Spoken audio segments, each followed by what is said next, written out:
Vamos a orar para ponernos en las manos de Dios en esta tarde. Padre Santo, gracias por la vida, la salud, por todo lo que tú nos das, Señor, y por lo que no nos das, porque aún en esas cosas tú te estás glorificando y también estás teniendo cuidado de nosotros, Dios. Entonces, te doy gracias por esta oportunidad de venir aquí en miércoles y poder compartir este estudio que pues realmente para mí ha marcado mi vida, ha sido de gran bendición, y Dios, pues yo te ruego para que esto se pueda permear en todos y cada una de las personas que están aquí acompañándonos en esta tarde. Quédate con nosotros, Padre Santo, por favor, en tu nombre estamos reunidos en Cristo Jesús. Amén y amén. Muy bien, la reunión anterior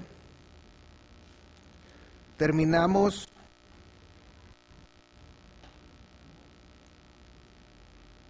lo que estábamos platicando de los apóstoles y las señales de confirmación, ¿se acuerdan? Y luego entramos a hablar de este pasaje que venía en Juan, donde el Señor Jesucristo decía que el que creedme que yo soy el Padre y el Padre en mí, de otra manera, creedme por las mismas obras. De cierto os digo, el que en mí cree, las obras que yo hago, él las hará también, y aún mayores hará, porque yo voy al Padre. Y entonces aclaramos que para este tiempo la iglesia todavía no existía.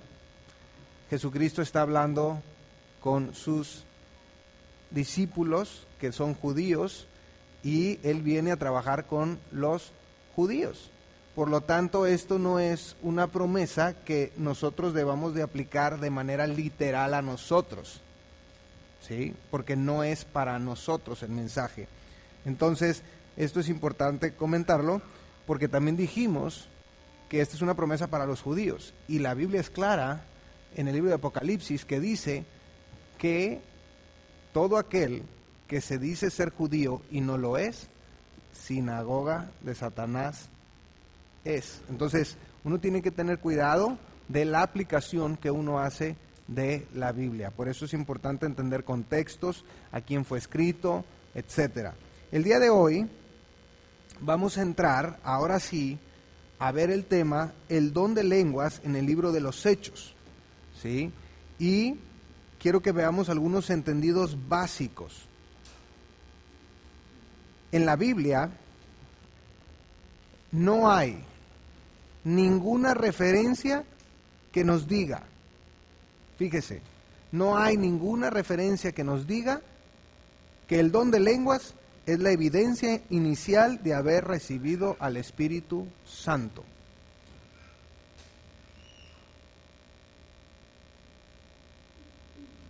Y si alguien lo dice, bueno, ¿en qué capítulo y en qué versículo?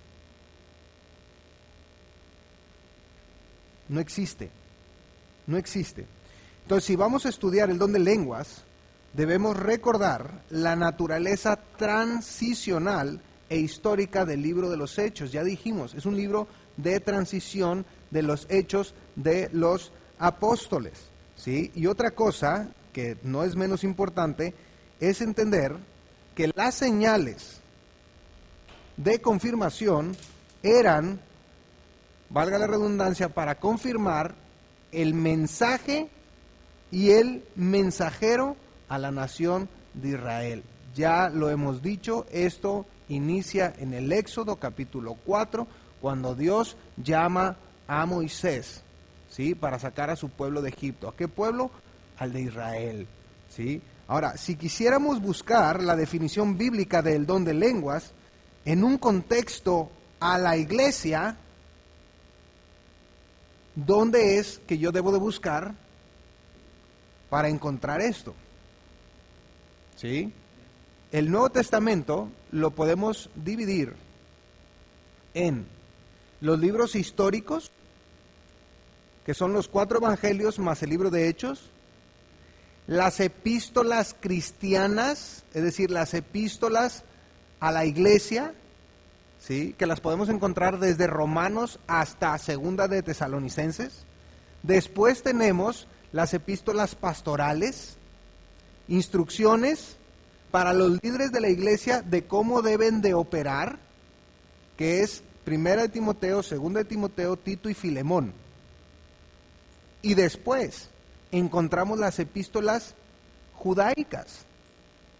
Aunque está hablando a creyentes, su fondo, su trasfondo es judíos, que empieza a partir de Hebreos y termina en Apocalipsis.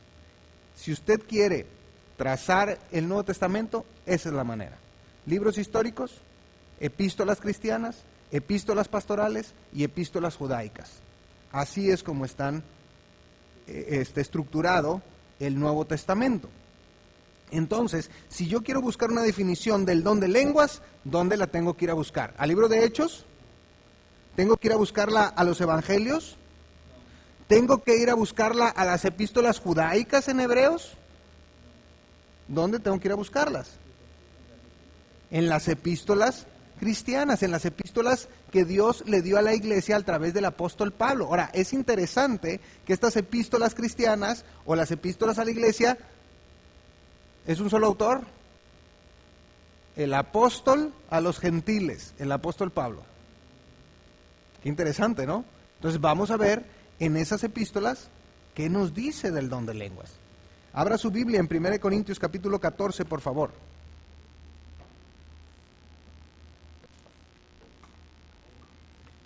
Primera de Corintios capítulo 14.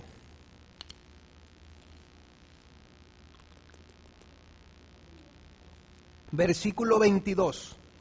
Primera de Corintios 14, versículo 22. ¿Y están ahí conmigo? Bueno, léanlo por favor conmigo. Dice: así que las lenguas son por señal, no a los creyentes, sino a los incrédulos. Pero la profecía, no a los incrédulos, sino a los creyentes. ¿Qué tal? Estamos en las epístolas dadas a la iglesia. Y en esa epístola dice que las lenguas no son para quién. No es para la iglesia. Ahí dice que es para los incrédulos. Decir que el don de lenguas es una señal de haber recibido el Espíritu Santo es contradecir lo que dice la Biblia.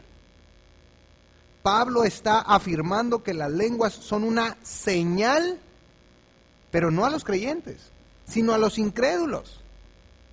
Pero nosotros tenemos además otro dato interesante. ¿Para quién son las señales? Para los judíos. ¿Dónde encontramos eso? Primera de Corintios capítulo 1, versículo 22. Primera de Corintios 1, 22. Ya lo hemos leído en repetidas ocasiones en nuestro estudio. Dice así: porque los judíos piden señales y los griegos buscan sabiduría, pero nosotros predicamos a Cristo crucificado, para los judíos ciertamente tropezadero y para los gentiles locura. Entonces, de acuerdo a las epístolas dadas a la iglesia, las que nos corresponden a nosotros, donde literalmente aplicamos la enseñanza, se nos dice algo que es importante. Pablo dice que los judíos buscan señales. Por lo tanto, como ya lo hemos mencionado, las señales de confirmación son para los judíos inconversos.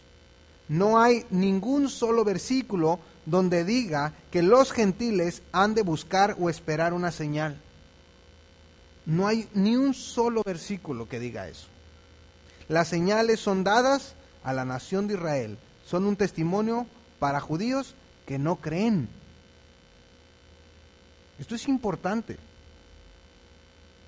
Porque entonces, cualquier situación que se diera en ese momento o que se esté dando hoy en día, no pasa el filtro de la Biblia. No pasa el filtro de la Biblia. ¿Por qué entonces decir, es que está bien, ya aceptaste a Cristo como tu Señor y Salvador, eso está muy bien, pero ahora tiene que venir la segunda bendición, el bautismo del Espíritu Santo. ¿Y cómo vamos a saber que fuiste bautizado por el Espíritu Santo? Porque entonces tú vas a hablar en lenguas. Eso no dice la Biblia. Eso no dice la Biblia. La Biblia dice que las señales son para los judíos y dice que son para los incrédulos, inconversos. ¿Se fija? Ahora que entendemos todo el fundamento que hemos estado poniendo, cuando uno llega a pasajes como estos, ¿qué claridad nos da? No hay duda. Por eso dijimos desde el principio que algo que yo les garantizaba era que se iba a entender perfectamente bien lo que la Biblia dice. Que se crea, que usted lo crea, es otra cosa. Pero de que se va a entender, se va a entender. Y la prueba está en que este tiempo que hemos avanzado, cada vez es más fácil poder entender esto. ¿Sí?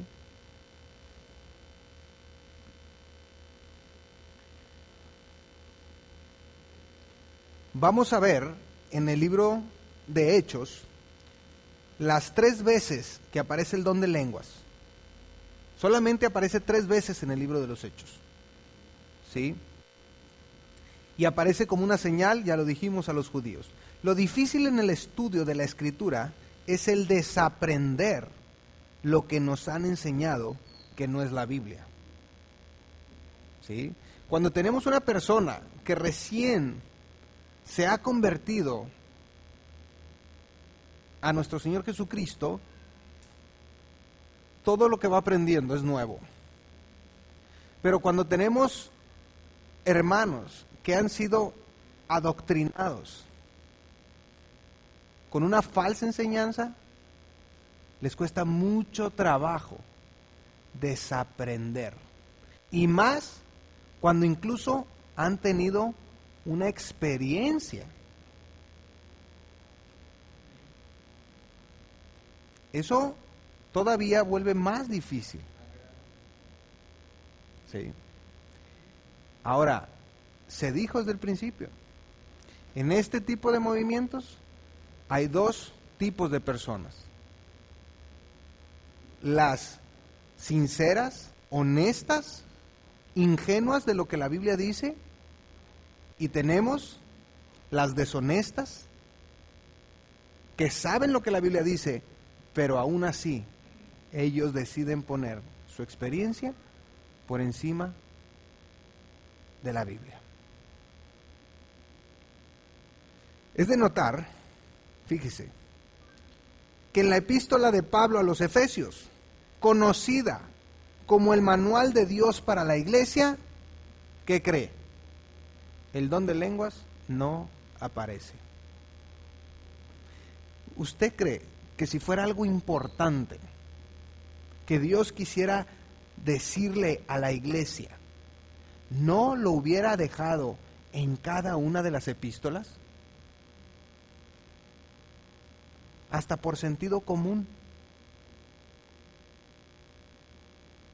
Ahí no se menciona. Tampoco se menciona en primera y en segunda de Timoteo, las epístolas conocidas como pastorales, donde Pablo le da instrucciones precisas de cómo dirigir e instruir a la iglesia. Pero el don de lenguas no se menciona. ¿No cree usted que Pablo le hubiera dicho a Timoteo, Timoteo, y es importante que una vez que acepten a Cristo, reciban el don del Espíritu Santo y hablen en lenguas? Esa es la confirmación, Timoteo, de la segunda bendición. ¿No cree que si hubiera sido eso importante o fuera verdad, estaría ahí? La pregunta es, ¿por qué no está?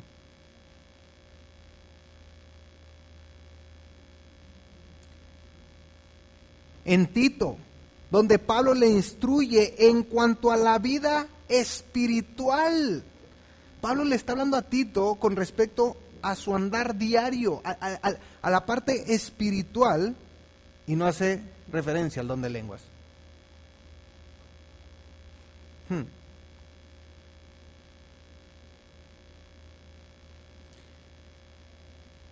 En las epístolas de Juan, donde se nos habla del andar íntimo con Cristo,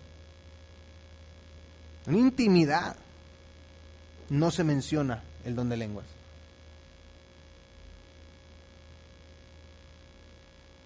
Se menciona solamente 4 veces en la Escritura. 3 en el libro de los Hechos y 1 en Corintios. Y usted pudiera decir, Corintios, ahí está, una epístola cristiana, una epístola dada a la iglesia. Sí, pero vamos a ir a ver a detalle eso, porque Pablo, el apóstol Pablo lo menciona, pero lo menciona como un abuso.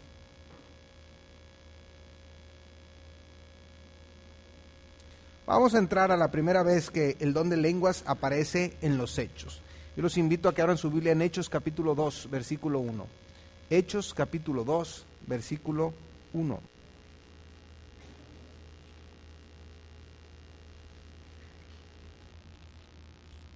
¿Están ahí?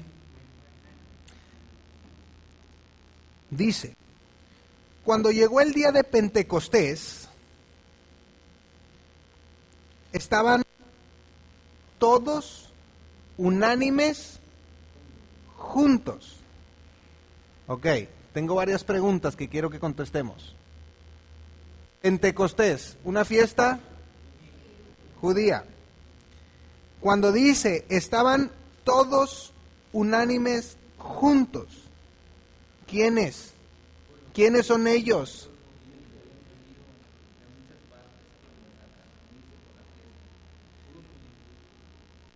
¿Serán que estaban reunidos ahí los líderes de la iglesia?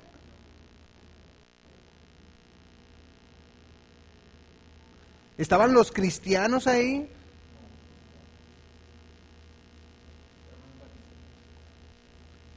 ¿No eran los líderes de la iglesia? Porque todavía no se sabía lo que era la iglesia. ¿No eran los cristianos? Porque todavía no sabían lo que era ser cristiano. ¿Ok? Quienes estaban ahí reunidos, de acuerdo al contexto del capítulo 1 de Hechos, son 120 discípulos de Cristo. Eso dice en el versículo 15 de Hechos 1.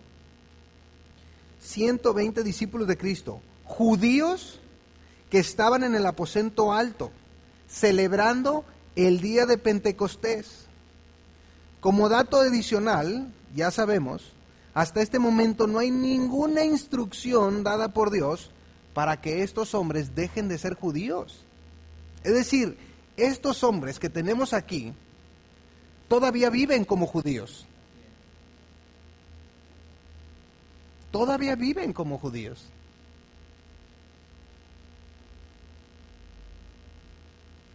No es hasta los escritos de Pablo, hasta las cartas, las epístolas cristianas.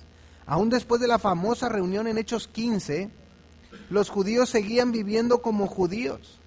El asunto que trataron fue qué hacer con los gentiles que habían aceptado a Cristo.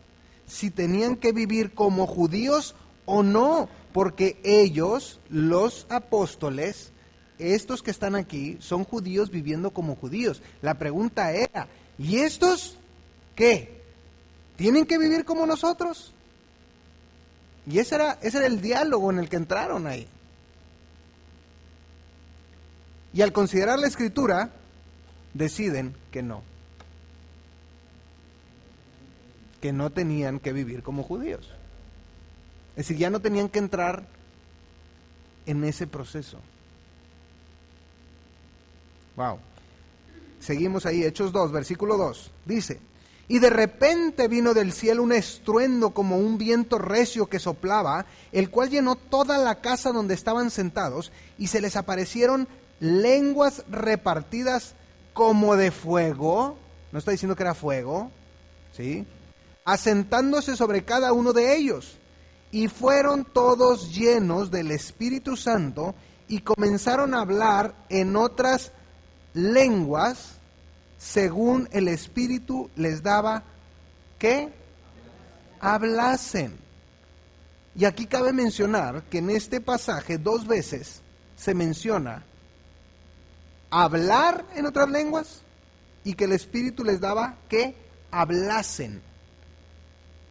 A ver, emitir ruidos o hacer ruidos guturales no es hablar. Eso no es hablar. ¿Estamos de acuerdo? Aquí estaban hablando otras lenguas, es decir, estaban hablando otros idiomas. Y toda la gente que estaba congregada ahí, de diferentes nacionalidades, que cuando menos podemos ver 16 o 17, entendían perfectamente bien lo que los apóstoles estaban hablando en su propia lengua natal. Idiomas. Versículo 5. Moraban entonces en Jerusalén judíos, varones piadosos de todas las naciones bajo el cielo. Aunque estaban de todas las naciones, los que estaban eran judíos. Y hecho este estruendo, se juntó la multitud y estaban confusos porque cada uno les oía hablar en su propia lengua. Entonces, los presentes, los reunidos, la audiencia, eran judíos.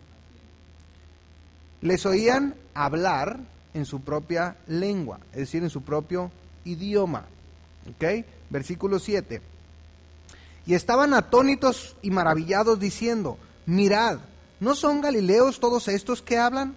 ¿Cómo pues les oímos nosotros hablar cada uno en nuestra lengua en la que hemos nacido?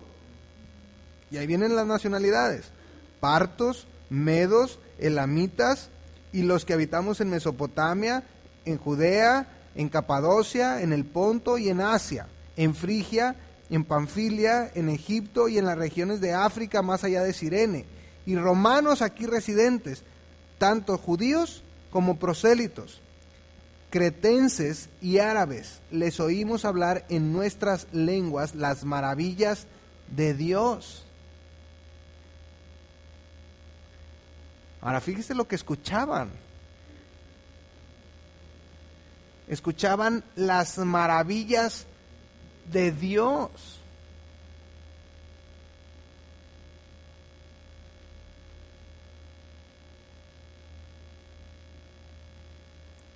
Entendían lo que estaban diciendo en otros idiomas. ¿Sí? Y estaban todos atónitos y perplejos, diciendo unos a otros, ¿qué quiere decir esto? Mas otros burlándose, siempre hay, ¿verdad? En cualquier reunión, el escarnecedor. Decían, están llenos de mosto, están borrachos. ¿Sí? No podemos olvidar que desde el año 600 antes de Cristo, los judíos habían sido dispersados por todo el mundo. Y según la tradición judía, ellos tenían que venir 3 veces al año a Jerusalén. ¿Sí? Ahora, esto no era algo fácil, por lo que ellos sabían que cuando menos una vez al año tenían que reunirse en Jerusalén. Esa es la razón por la que tenemos en este pasaje representación de diversas nacionalidades, de diversos idiomas. ¿Por qué? Porque eran judíos. ¿Qué tenía que hacer un gentil ahí? Ni sabía lo que era la tradición, a no ser que se hubiera judaizado. Eso es otra cosa. Y son prosélitos. Por eso dice que había judíos y prosélitos. Gente que había, de forma voluntaria, adoptado la religión judía, con sus ritos y ceremonias. Y por eso estaban ahí. ¿Qué fue lo que hizo el eunuco etíope? Venía de esa reunión. Él era un prosélito de Candace. Seguimos con nuestro pasaje en versículo 14. ¿Sí? Entonces Pedro, poniéndose en pie con los 11, alzó la voz y les habló diciendo: varones, ¿qué? Ahí está la audiencia. Y todos los que habitáis en Jerusalén, esto os sea notorio, y oíd mis palabras, porque estos no están ebrios como vosotros suponéis, puesto que es la hora tercera del día. Otra vez, un término que los judíos entendían bien. Así dividían el día. Por eso hace Pedro referencia a la hora tercera. Ellos entienden. ¿Sí? Entonces Pedro, el portavoz de este grupo, el apóstol a los judíos, un discípulo judío de su Mesías judío, es quien da este discurso a los judíos. ¿Cuál? Ahí va. Versículo 16. Mas esto es lo dicho por el profeta Joel. Está haciendo referencia a uno de los profetas menores del Antiguo Testamento.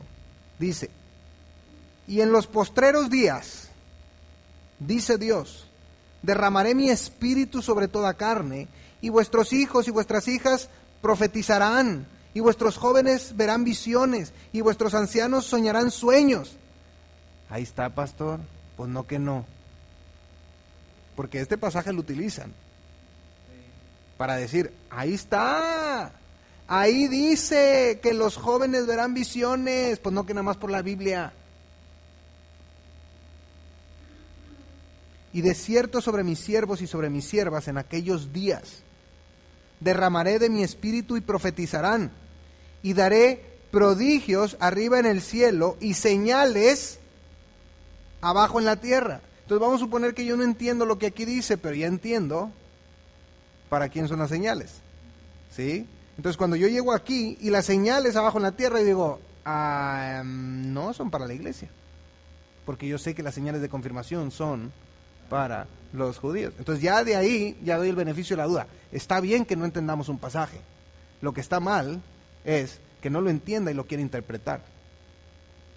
¿Ok? Entonces aquí dice: sangre y fuego y vapor de humo, el sol se convertirá en tinieblas y la luna en sangre, antes que venga el día del Señor, grande y manifiesto, y todo aquel que invocare el nombre del Señor será salvo. Esto que leímos anteriormente, si no lo entendemos dentro de su debido contexto, estamos corriendo el riesgo de tergiversar la Escritura. Mucha gente hace la aplicación de que esta es la respuesta, esto que estamos leyendo aquí, que Pedro cita a Joel, que es la respuesta a la pregunta del versículo 12. ¿Qué era lo que preguntaba? Dice, y estaban todos atónitos y perplejos, diciendo unos a otros, ¿qué quiere decir esto? Y entonces muchas personas hacen la aplicación que esto que dice aquí en Joel es la respuesta a esa pregunta. Y por eso dicen, ¿qué quiere decir esto? Que han recibido el Espíritu Santo. Sin embargo, Pedro está citando el pasaje de Joel, donde nos damos cuenta que es imposible que esta sea la respuesta. Solamente lo que Pedro está haciendo es lo que hicimos aquí en el estudio. Primero, antes de meternos a hablar de las señales de confirmación, fuimos a establecer la base bíblica para poder llegar a este punto. Pedro lo que está haciendo es establecer la base bíblica para que los judíos ahí congregados entiendan lo que quiere decir esto y ahora sí poder contestar la pregunta. Vamos a Joel. Abra su Biblia en Joel. Vamos a ver literalmente lo que dice este pasaje y lo vamos a explicar. Espero poder terminar. Joel capítulo 2.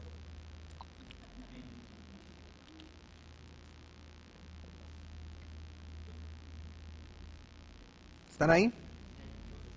Fíjese. Joel capítulo 2, versículo 1. Tocad trompeta en Sión y dad alarma en mi santo monte. ¿Dónde era donde tenían que tocar trompeta? Sión. ¿Qué tiene que ver eso con la iglesia? Ok. Tiemblen todos los moradores de la tierra, porque viene el día de Jehová, porque está cercano. Pregunta: ¿qué es el día de Jehová? ¿Qué es el día de Jehová?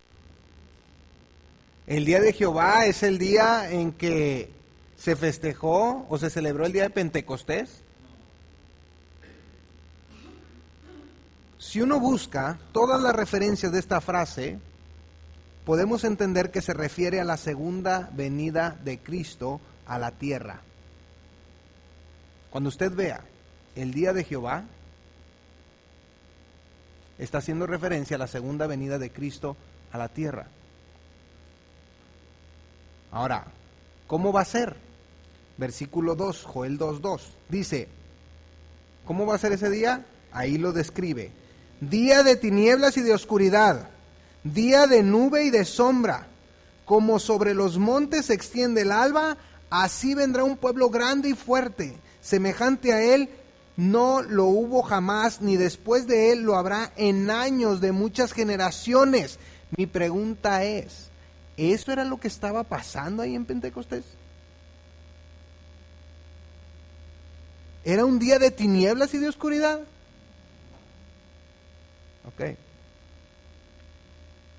Delante de él consumirá fuego, tras de él abrazará llama. Como el huerto del Edén será la tierra delante de él, y detrás de él como desierto asolado. Ni tampoco habrá quien de él escape. ¿Eso era lo que estaba pasando ahí en Pentecostés? Ok. Su aspecto como aspecto de caballos, y como gente de a caballo correrán.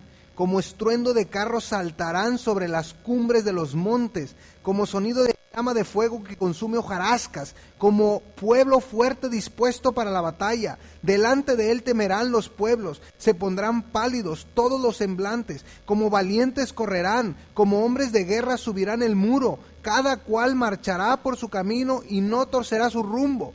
Ninguno estrechará a su compañero, cada uno irá por su carrera, y aun cayendo sobre la espada no se herirán. Irán por la ciudad, correrán por el muro, subirán por las casas, entrarán por las ventanas a manera de ladrones. Delante de él temblará la tierra, se estremecerán los cielos, el sol y la luna se oscurecerán, y las estrellas retraerán su resplandor. La pregunta es, ¿esto es algo que ya pasó? Ya nos tocó vivirlo, ya sé que no fue en día de Pentecostés, pero hoy en día, ¿ya pasó esto? Todavía no. Claro que no. Todo este contexto está hablando de la tribulación y la segunda venida de Cristo a la tierra. Ese es el contexto en el que está hablando. De aquel tiempo que está por venir. Todo el capítulo 2 hace referencia a este evento. Por eso en el versículo 15 dice, tocad trompeta en Sión, proclamad ayuno, convocad asamblea. Y si usted sigue leyendo, sigue diciendo acerca de esto. Pero vamos al versículo 23. Vosotros también, hijos de Sión, alegraos y gozaos en Jehová vuestro Dios. ¿Hijos de quién? ¿Quiénes son los hijos de Sión? Los israelitas, los judíos, ¿sí? Dice, alegraos y gozaos en Jehová vuestro Dios, porque os ha dado la primera lluvia a su tiempo, y hará descender sobre vosotros lluvia temprana y tardía como al principio. Las eras se llenarán de trigo, y los lagares rebosarán de vino y aceite. Y os restituiré los años que comió la oruga, el saltón, el revoltón y la langosta, mi gran ejército que envié contra vosotros. Comeréis hasta saciaros y alabaréis el nombre de Jehová vuestro Dios, el cual hizo maravillas con vosotros, hizo maravillas con vosotros, y nunca jamás será mi pueblo avergonzado.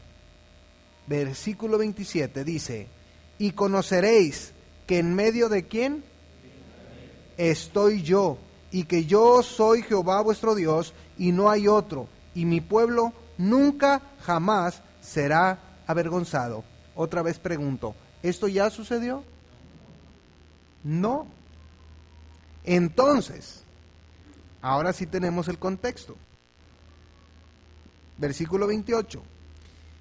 Y después de esto, derramaré mi espíritu sobre toda carne, y profetizarán vuestros hijos y vuestras hijas, vuestros ancianos soñarán sueños, y vuestros jóvenes verán visiones. Ya tenemos el contexto. Eso que está pasando en Pentecostés no es esto. Porque no ha acontecido lo otro. No ha acontecido la tribulación. No ha acontecido la segunda venida de Cristo. Es más, no ha pasado ni siquiera el rapto de la iglesia.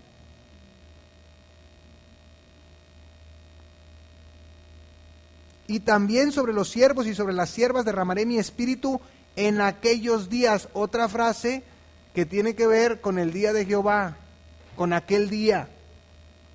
Cada vez que usted vea esa frase en la Biblia, tiene relación con la tribulación y con la segunda venida de Cristo. Por donde usted vaya en la Biblia, cuando vea esas frases, tiene de alguna manera relación con la tribulación y la segunda venida de Cristo. Hace referencia. Versículo 30. Y daré prodigios en el cielo. Esto es lo que está diciendo Pedro en el día de Pentecostés. Fíjese. Y daré prodigios en el cielo y en la tierra, sangre y fuego y columnas de humo. El sol se convertirá en tinieblas y la luna en sangre, antes que venga el día grande y espantoso de Jehová. Y todo aquel que invocar el nombre de Jehová será salvo, porque en el monte de Sión y en Jerusalén habrá salvación, como ha dicho Jehová, y entre el remanente al cual él habrá llamado. ¿Se fija cómo cobra sentido esta regla de estudio bíblico del contexto? Ya que tenemos el contexto, podemos determinar que cuando habla aquí del Espíritu Santo, no está hablando del día de Pentecostés. Aquí podemos ver el pasaje que está citando Pedro en su discurso en Pentecostés, y ahora entendemos que es algo que no ha sucedido y que se refiere a un evento después de la gran tribulación y la segunda venida de Jesucristo a la tierra, no a la iglesia. Es una profecía dada a judíos, como es también el discurso de Pedro, porque ya vimos que cuando él inicia su discurso dice varones judíos. Ok, debemos entender, como ya lo hemos mencionado anteriormente, que Dios le está dando una tercera oportunidad a la nación de Israel de arrepentirse. ¿Se acuerdan lo que dijimos? Jesucristo en la cruz dice, Padre, perdónalos porque no saben lo que hacen. Dios le toma la palabra y les da una nueva oportunidad, aun y que Jesucristo ya no está aquí. Y entonces Él comisiona a los 12 para que lleven el evangelio del reino. El evangelio que es literal y físico, el reino de los cielos. ¿Ok? Entonces Dios le está dando esa tercera oportunidad a la nación de Israel de arrepentirse de acuerdo a lo que decía la ley de Moisés en Deuteronomio 21, lavarse las manos. Era importante que ellos tomaran esa actitud. En este momento histórico, Jesucristo está listo para regresar nuevamente a establecer su reino si esto se da. Si los líderes judíos aplican la ley, de acuerdo a lo que decía Deuteronomio 21, se arrepentían, Jesucristo bajaba y establecía su reino físico y literal en esta tierra. Y nunca hubiera entrado el tiempo de la iglesia. Nunca se hubiera abierto ese paréntesis. Por lo tanto, lo que el apóstol Pedro está citando tomaría lugar si los líderes de Israel se arrepintieran. Versículo 22. Hechos 2:22, perdón. Hechos 2:22. ¿Están ahí? Yo todavía no.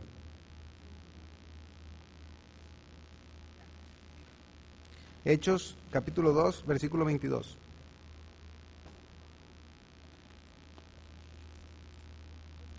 Fíjese lo que dice Pedro. Estamos en el discurso de Pedro otra vez.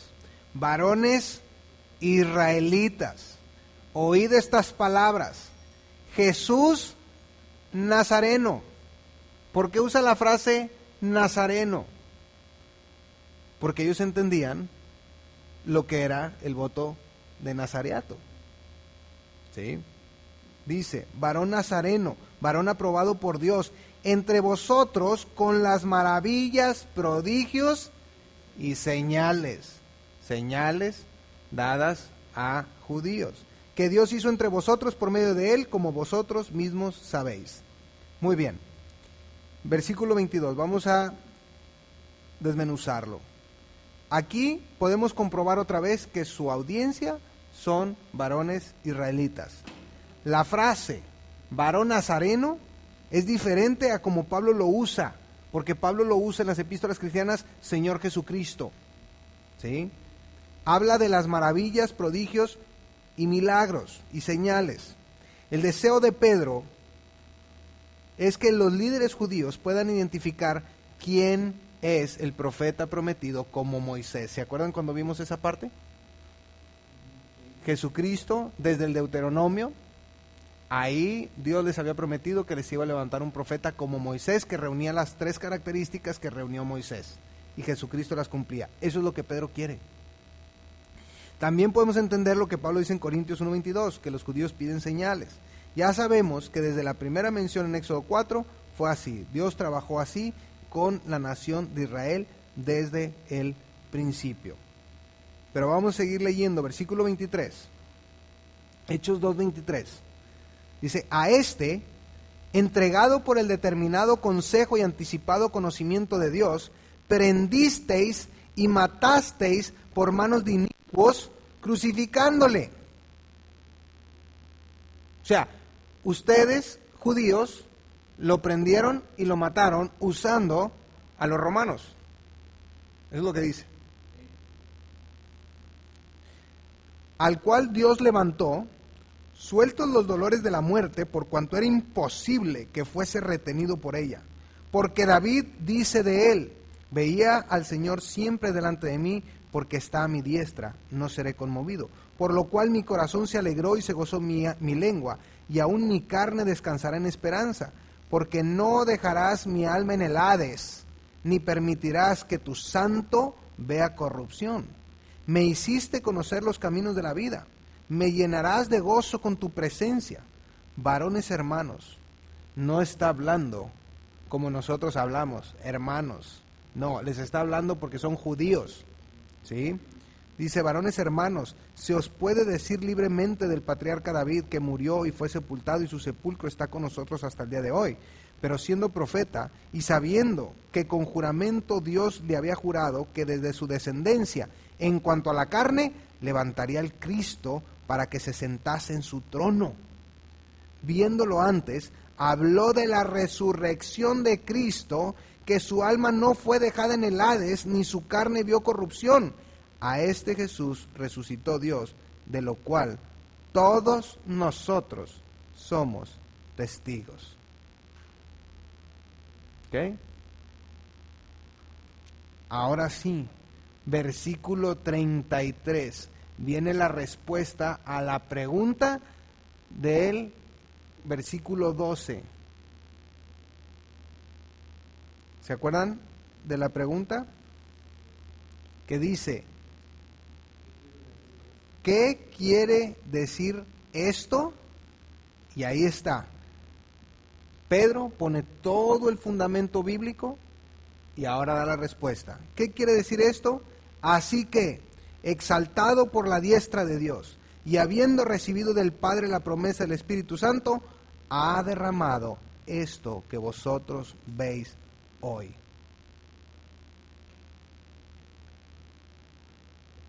Después de haber establecido que a través de la historia estas han sido las promesas de Dios para con el pueblo de Israel, ahora pueden decirles que este es el cumplimiento del profeta como Moisés. Ahí está Pedro diciéndoles, este es el profeta que Dios iba a levantar. Este es, cumplió con las señales, prodigios y milagros. Este es. La frase así que, porque así empieza el versículo 33, así que nos habla de que Pedro ha llegado a su conclusión para contestar la pregunta. Así que, aquí podemos ver que la Biblia no es difícil de entender, sino de creer. Porque aún, y habiendo explicado esto, hay gente que dice, no creo eso. Bueno, pues ese ya no es un problema que nos competa a nosotros. El fundamento está, la palabra es clara y se entiende perfectamente bien. Si se cree o no se cree, eso es otro asunto y es responsabilidad de cada quien. ¿Pedro está explicando a un gentil cómo ser cristiano con este pasaje?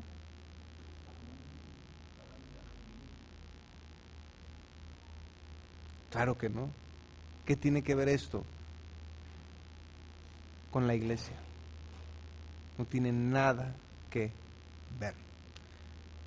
Está explicando a los judíos que han crucificado a su Mesías prometido, aun y cuando había cumplido con las señales, prodigios y milagros que Dios mismo dijo que haría. A ellos les está hablando. Les está diciendo, ustedes los crucificaron, aun y cuando vieron que esto era verdad. ¿Por qué querer sacar aplicación de aquí a la iglesia cuando no tiene nada que ver? ¿Se fija? Muy bien. No hemos terminado el capítulo 2. Vamos a seguir el próximo miércoles.